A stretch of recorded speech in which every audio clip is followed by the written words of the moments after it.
6 euros brut. Vous voyez la question, c'est qu'on a une PDG qui n'en fout rien. Alors après, elle a un titre de PDG, mais c'est moi qui fais rouler la machine.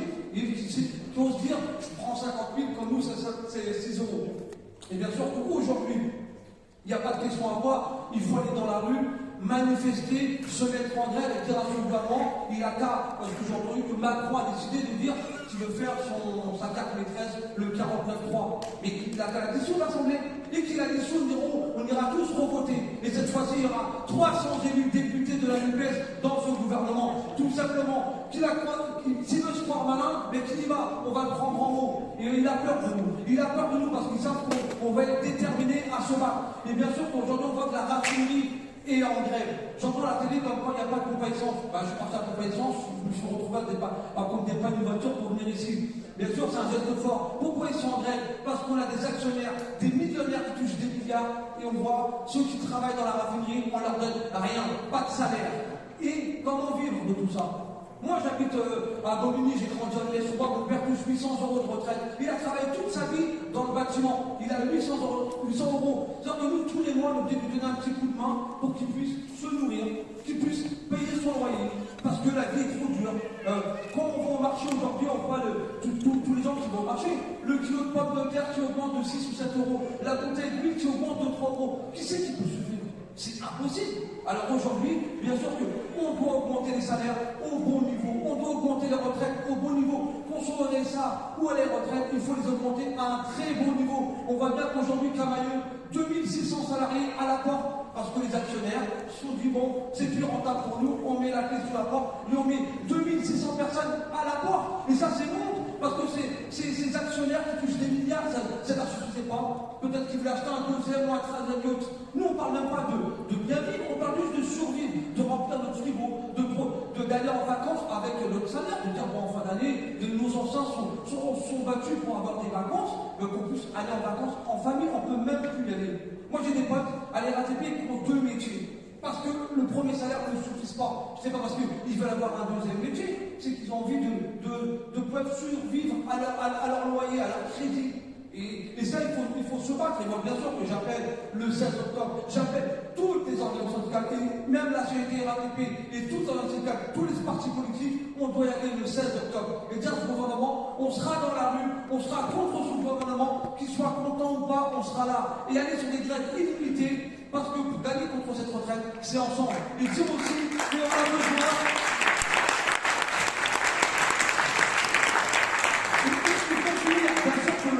Il faut que je puisse passer de parler de Mme Pécresse, la fossoyeuse d'un service public, qui est là, qui fout rien, à part faire une caisse de chi parce qu'elle dit qu'à sa date clientèle, elle fait 4,5%, il a fallu qu'on lui rembourse 5 millions. Elle a réussi à avoir les 5 millions.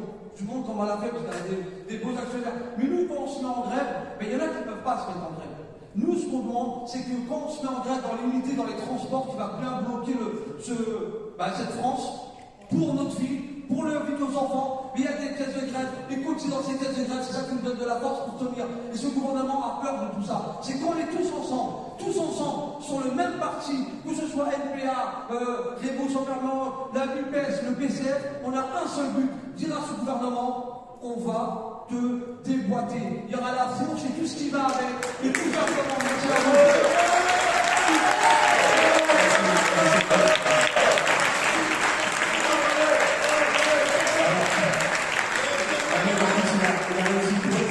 Il a changé l'ordre de passage, mais c'est pas grave. Jérôme, oui. Alors, le POI a été première de cordée pour la création d'ailleurs de l'Union populaire, et donc force et honneur vraiment à eux, parce que c'est eux aussi qui sont contributeurs des résultats que l'on fait pour les élections présidentielles. Donc, pourquoi? Donc ça, c'est la première question. Et la deuxième chose, je l'ai évoqué tout à l'heure, le premier dossier qui arrivera sur la table, c'est la question en particulier des retraites, la réforme des retraites. Comment aujourd'hui la NUPES en fait s'organise pour pouvoir contrer ce truc? Bien, alors inutile de dire que je partage complètement ce que vient de dire le camarade qui est passé avant moi, et même si on s'est un peu emmêlé les pinceaux dans la répartition des prises de parole, c'était très bien que tu dises ça parce que je suis à fond d'accord avec ce que tu viens de dire. Oui, alors en effet, le Parti ouvrier indépendant a rejoint l'Union populaire dès sa constitution, donc en décembre dernier. J'irai vite sur l'historique de adhésion à l'Union populaire, et puis ensuite à la NUPES, dès 2017, en fait, on a soutenu le programme la candidature de Mélenchon à la présidentielle, on a soutenu les candidats aux législatives de la France Insoumise, et puis tout au long du quinquennat de Macron, qui a quand même été riche en attaques tous azimuts contre les travailleurs de ce pays et contre la jeunesse, on s'est retrouvé au coude à coude, de fait, dans tous les combats qui ont été menés contre les pires projets de Macron. Ça a commencé d'ailleurs dès la bataille contre la loi travail, contre la réforme de Pénicaud. C'était vrai, évidemment, contre sa réforme des retraites, contre la loi sécurité globale. Je le signale quand même parce que ça a été un moment important. Je rappelle que c'était l'an dernier, enfin, je ne sais plus exactement la date, mais je vous rappelle qu'il y avait eu une manifestation qui avait été organisée par la police devant l'Assemblée nationale. Voilà, le 19 mai. Manifestation au relent particulièrement inquiétant, parce qu'on parle de l'extrême droite, mais bien sûr, il y a ce danger. Mais tu le disais, Clémentine, le moins qu'on puisse dire, c'est que ce gouvernement leur tend la perche. Et Darmanin a été dans cette manifestation, un paquet de forces politiques qui étaient, à l'exception de la France Insoumise, et on a applaudi autant qu'on a pu à cette décision. Et donc, quoi? Tu peux dire qui a été dans cette manipulation? Bah, tout le monde, sauf la France Insoumise. Donc, je veux dire, le fait, tous les combats qui ont été portés par les parlementaires et par les militants de la France Insoumise tout au long du premier quinquennat de Macron, on s'est retrouvés côte à côte avec eux, et c'est donc très logiquement que quand Mélenchon a annoncé son intention d'y aller à la présidentielle, on l'a soutenu, et que quand l'Union populaire a été constituée, on a décidé d'en être, et que nous sommes totalement partie prenante de la NUPES. Pourquoi est-ce qu'on est partie prenante de la NUPES? Ça a été dit avant moi, mais évidemment, je partage complètement ça. Il y a un mouvement de masse qui s'est constitué. C'était déjà vrai d'ailleurs en 2017, ça l'est encore plus là en 2022, qui s'est constitué sur une ligne, sur une orientation de rupture. Et ça, c'est le point le plus important. Quand un mouvement de masse se constitue sur une orientation de rupture, on ne peut pas rester spectateur. Donc c'est la raison pour laquelle le Parti ouvrier indépendant a décidé de rejoindre l'Union populaire. Et cette question de la rupture est absolument fondamentale, parce que, camarades, plusieurs avant moi ont parlé de la situation, cette question de la rupture, elle est plus que jamais d'actualité. Au moment où on parle, la guerre est en Europe. Ce système nous conduit à la catastrophe. Et la guerre qui se déroule en ce moment, et qu'un paquet de gouvernements, des deux côtés, s'emploie à alimenter, et on ne sait pas vers quoi ça peut nous conduire. Cette guerre est le produit direct d'un système capitaliste absolument fou et monstrueux. Écoutez, moi j'ai entendu le discours d'Elisabeth Borne à l'Assemblée nationale, comme mes collègues, lundi dernier. C'était assez atterrant quand même. Alors, bien évidemment, elle tape sur Poutine, et il y a de quoi. Mais on sait ce que fait Poutine, on sait au compte de qui il le fait. Poutine, il représente les intérêts d'oligarques mafieux, et pour les intérêts de ces oligarques mafieux, il a envahi l'Ukraine, et il mène aujourd'hui la guerre atroce et barbare qu'il mène, y compris d'ailleurs contre son propre peuple, puisque vous avez vu que les soldats russes, le moins qu'on puisse dire, c'est que cette guerre, je ne suis pas certain qu'ils sentent que ce soit leur guerre. Bien. Et donc c'est la barbarie. Et donc c'est la barbarie et c'est l'atrocité en Ukraine, et bien évidemment la première victime, c'est le peuple ukrainien. J'ai entendu Elisabeth Borne dire cette guerre, c'est une guerre pour la démocratie, c'est une guerre pour nos valeurs, c'est une guerre pour les droits de l'homme. Ah bon? Ah bon?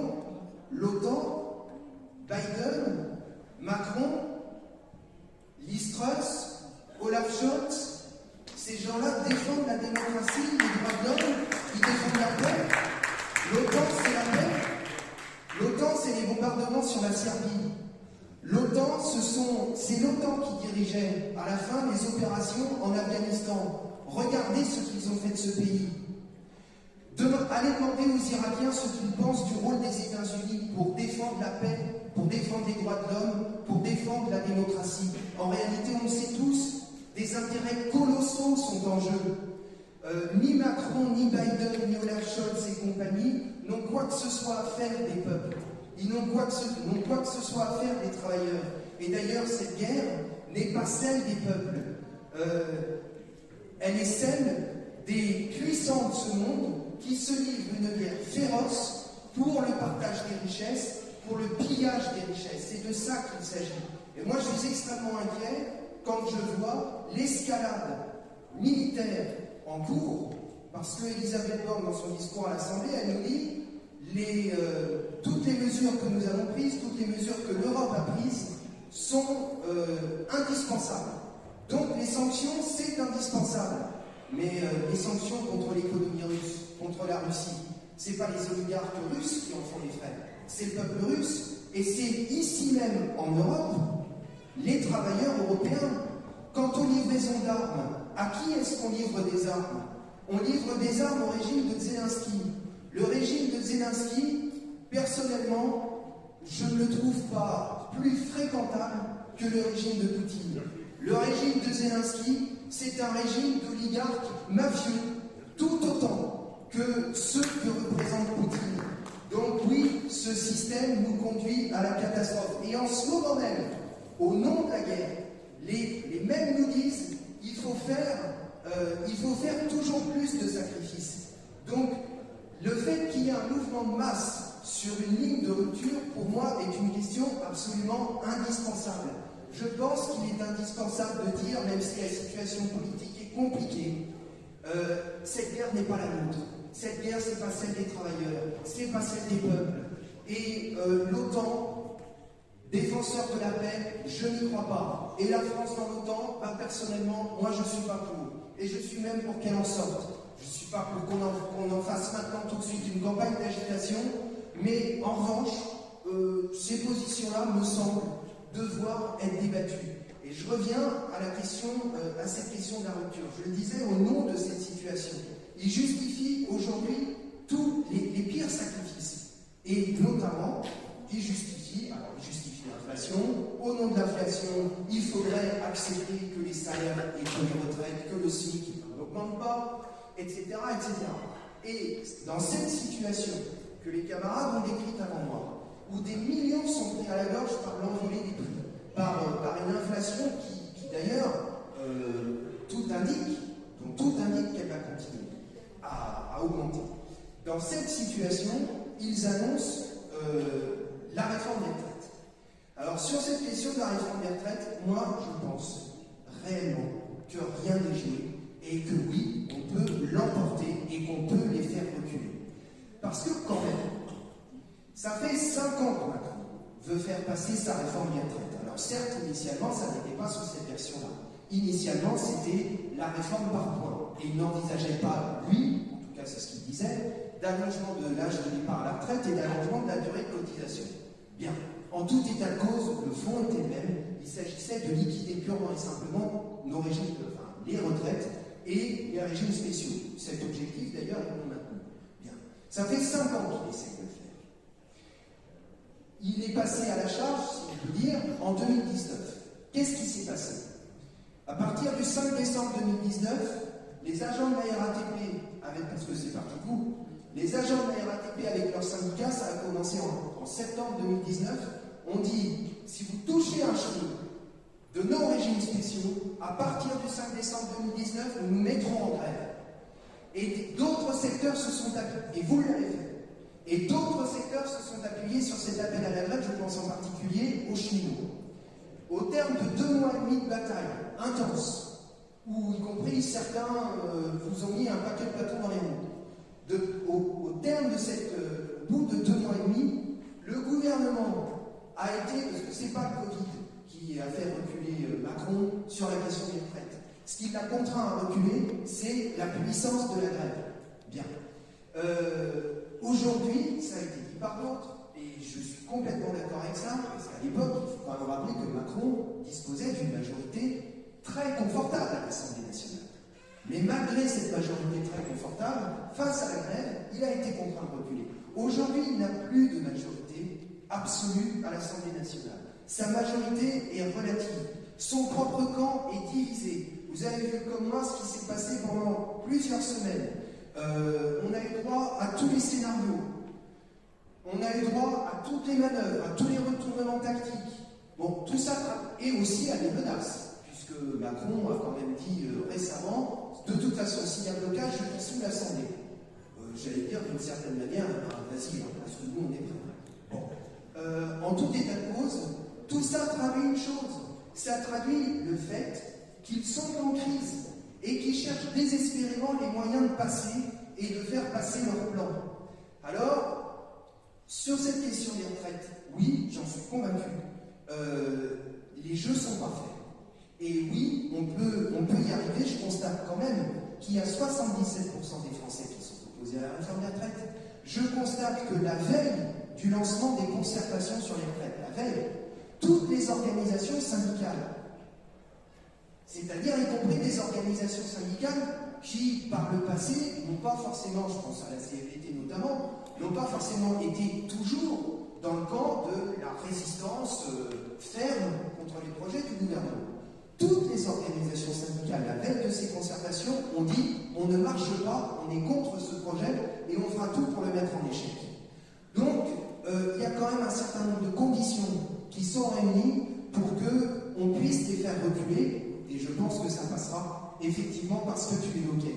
Et je conclue sur un point. Je conclue sur la question de la marche du 16. Parce que dans cette situation, où en face de nous, on a un pouvoir qui entend maintenir sa politique, mais qui est en crise, qui est affaibli, et dans cette situation où la majorité de la population n'en peut plus, alors c'est vrai, il y a énormément d'angoisse, et comment ne pas l'être dans la situation actuelle, mais il y a aussi une énorme colère. La grève des salariés Total aujourd'hui, elle est quand même l'indication d'un mouvement de fond. N'oublions pas ce qui s'est passé aux dernières élections. Il y a eu une abstention massive qui exprime un rejet énorme. Il y a eu les 8 millions qui ont voté pour Mélenchon à la présidentielle sur une ligne de rupture. Et ça s'est confirmé aux législatives. Là, cette exigence de rupture, elle s'approfondit. Et elle vient de loin. N'oublions pas qu'on est dans un pays où, même si personne n'avait vu venir, il y a eu les gilets jaunes. Et il y a eu la grève contre la réforme des retraites. Bien. Je pense que tout ça s'approfondit, qu'il y a un mouvement de fond dans ce pays. La marche du 16, elle est...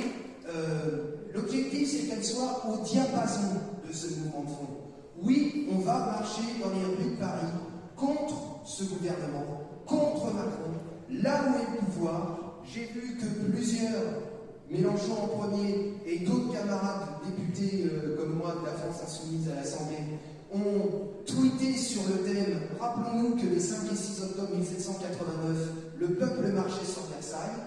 Eh bien, cette tradition-là, démocratique, révolutionnaire aussi, issue de la Révolution française, je pense qu'elle est plus jamais d'actualité. Et pour revenir, et c'est mon dernier mot, pour revenir à la question des retraites, étant donné tous les éléments de la situation que j'ai exposée tout à l'heure, une démonstration de force dans la situation actuelle, dans les rues de Paris, pour dire on veut l'augmentation des salaires, on veut le blocage des prix, on veut l'augmentation des retraites et ne touchez pas à nos retraites, une démonstration de force là-dessus, donc directement contre le pouvoir, j'en suis sûr, ça va peser dans la situation et c'est de nature à aider le mouvement qui fera échec au plan du gouvernement.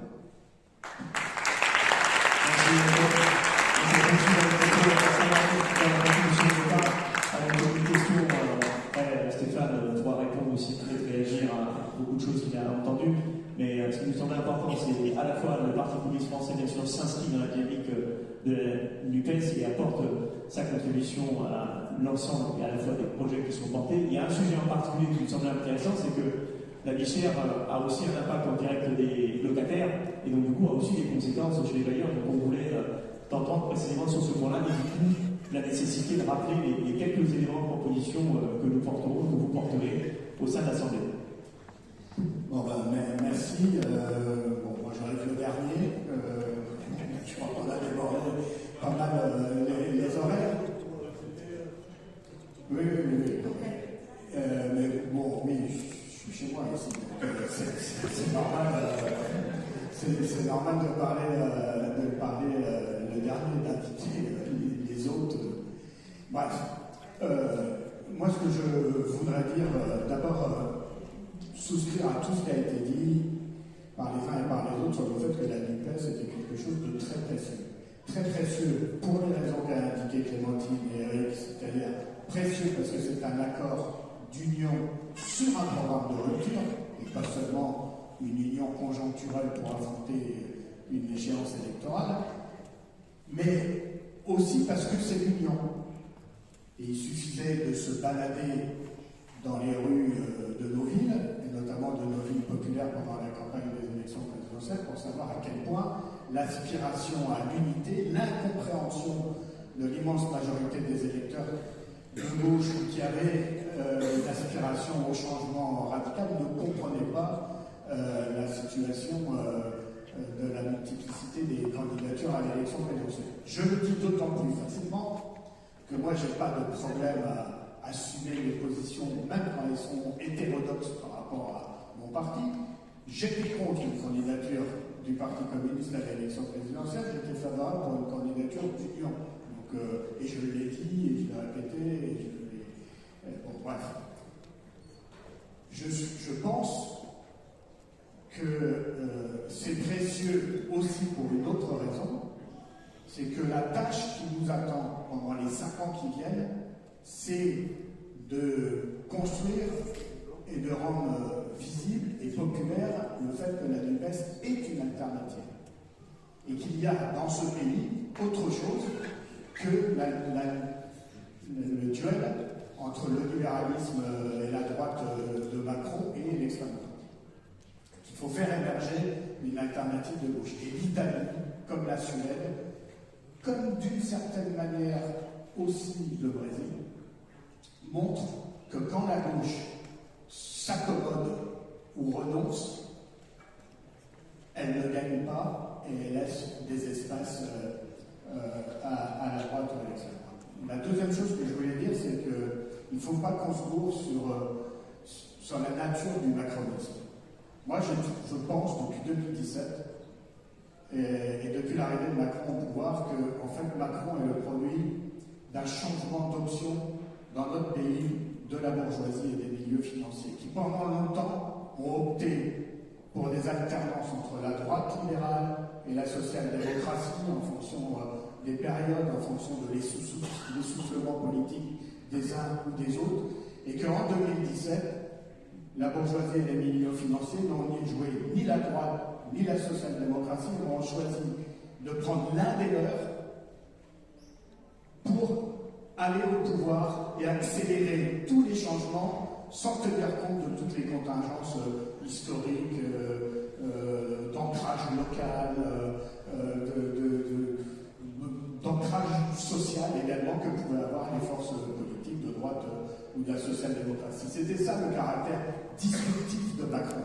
Et c'est la raison pour laquelle jamais un pouvoir n'a été, avec aussi peu de considération pour le mouvement social, aussi peu de considération pour les corps intermédiaires. On a beaucoup glosé sur la verticalité, sur le caractère jupitérien du pouvoir macroniste, mais c'est en lien avec le mandat qui était le sien de la part des pouvoirs financiers, c'était d'accélérer la mise aux normes de la France qui avait dans son système économique, dans son système institutionnel, dans son système politique, dans les mobilisations sociales, était le fruit de multiples luttes, de mobilisations, d'acquis qui ne provenaient pas des choix de la bourgeoisie. La sécurité sociale, ce n'est pas un choix de la bourgeoisie. La retraite par répartition, ce n'est pas un choix de la bourgeoisie. Et je pourrais énumérer comme ça beaucoup de traits de l'économie ou des institutions françaises qui sont dus à l'histoire du mouvement ouvrier dans notre pays. Macron, son mandat, c'était la normalisation de la France pour la mettre au diapason de la mondialisation libérale. C'est la raison pour laquelle il a été, pour lui, c'est supprimer l'ISF le même mois que vous baissez les APL, ça peut nous paraître une provocation insensée, pour lui c'est tout à fait naturel. Et s'il y a eu la parenthèse Covid qui a fait que Macron a été obligé de mettre un peu en retrait un certain nombre de réformes antisociales qu'il voulait mener, on voit que là, Macron élu 2022, c'est la même chose, même méthode, même volonté d'accélérer la normalisation libérale de la France qu'en 2017, d'où le débat du mois de juillet, refus d'augmenter le SMIC, refus d'augmenter les salaires, refus de faire des taxes sur les profiteurs de guerre, mais à côté de ça, des mesures d'austérité et le fameux débat qui, à mon avis, résume bien le choix macroniste, c'est-à-dire pas de salaire, des primes. Plus de salariat, des auto-entrepreneurs. Et puis on pourrait décliner comme ça à l'infini les choix ultra-libéraux de Macron. C'est la raison pour laquelle je pense que, pour revenir à la NUPES, le programme de rupture et notre capacité ou pas, ça, j'ai envie de dire, ça va dépendre de nous, notre capacité ou pas, dans les 5 ans qui viennent, dans les 4 ans qui viennent, à crédibiliser dans l'opinion publique le fait que l'alternative à ce système, c'est la gauche, avec une gauche de rupture et des propositions concrètes, plutôt que l'extrême droite, c'est notre défi. C'est notre défi, et moi je vous dis quand même qu'à ce stade, mon inquiétude, elle est dans le constater, je l'ai encore constaté ce matin et hier à Saint-Denis, le fait que de plus en plus de gens intègrent de manière presque résignée le fait qu'inéluctablement, en 2027, ce sera le Rassemblement national. Donc il faut qu'on crédibilise un projet d'alternative. Il ne faut surtout pas qu'on banalise ou qu'on conforte le fait que la gauche étant trop faible, ou la gauche n'étant pas suffisamment crédible. Et crédible dans ma bouche, c'est pas en rabattre sur les politiques de rupture. Crédible, c'est surtout montrer à voir derrière un programme de rupture de 650 propositions sur les grands axes et les grandes attentes qui sont celles de nos concitoyens, notamment dans les quartiers populaires, sur l'école, sur la question du logement social, sur la question de la jeunesse, de l'accès au droit, des services publics. C'est d'avoir des propositions qui soient crédibles, visibles, à portée de compréhension et de soutien du plus grand nombre. Voilà. Après, moi, si vous voulez, la chose qui me réconforte là dans la période, au-delà de notre unité et de ce qu'elle dégage comme promesse de victoire pour les années qui viennent, c'est aussi les mobilisations sociales. Moi, je vous le dis, peut-être que certains d'entre vous pensaient que le 29 octobre, la grève serait massive et suivie. Moi, je n'avais pas ce sentiment, j'étais plutôt inquiet, j'ai plutôt été agréablement surpris par la force de la mobilisation du 29. Je n'ai pas attendu que le Parti communiste décide de rejoindre la marche du 16 pour appeler à la marche du 16, et je regrette d'ailleurs que notre parti, je suis content que mon parti y appelle, mais je regrette qu'il l'ait fait si tardivement, enfin, comme l'autre, mieux retard que je mais ce qui me réconforte, outre les mobilisations sociales, les marches, c'est aussi le nombre de grèves, parce qu'on n'en parle pas beaucoup. On parle des raffineries, de Exxon et de Total, parce qu'il y a des queues sur les stations essence. D'ailleurs, c'est assez spectaculaire. Là, j'ai fait le 19e arrondissement, Saint-Denis, parce que j'avais un rendez-vous ce matin dans le 19e arrondissement. Toutes les stations essence sont prises d'assaut. C'est spectaculaire. Il y a même maintenant des flics dans les stations essence pour sélectionner ceux qui ont le droit d'en prendre et ceux qui n'ont pas le droit. Enfin, c'est assez spectaculaire. Donc on en parle. Mais il y a plein de boîtes, y compris en Seine-Saint-Denis, qui sont en grève sur la question des salaires. Parce que là, je vais aller lundi soutenir les salariés, ils sont en assemblée générale lundi matin, les salariés du Dassault Aviation au Bourget.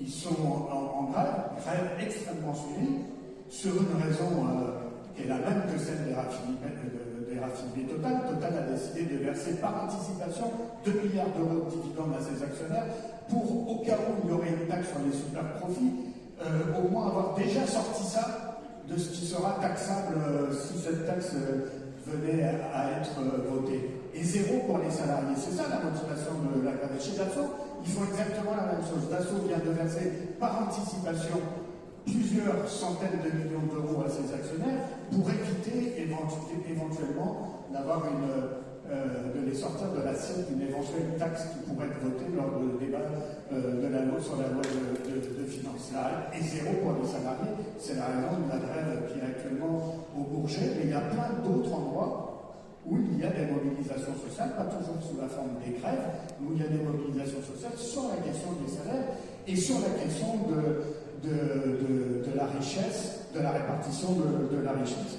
Voilà, moi, en quelques mots, ce que je voulais dire pour ne pas être trop long et pas faire déraper Bali.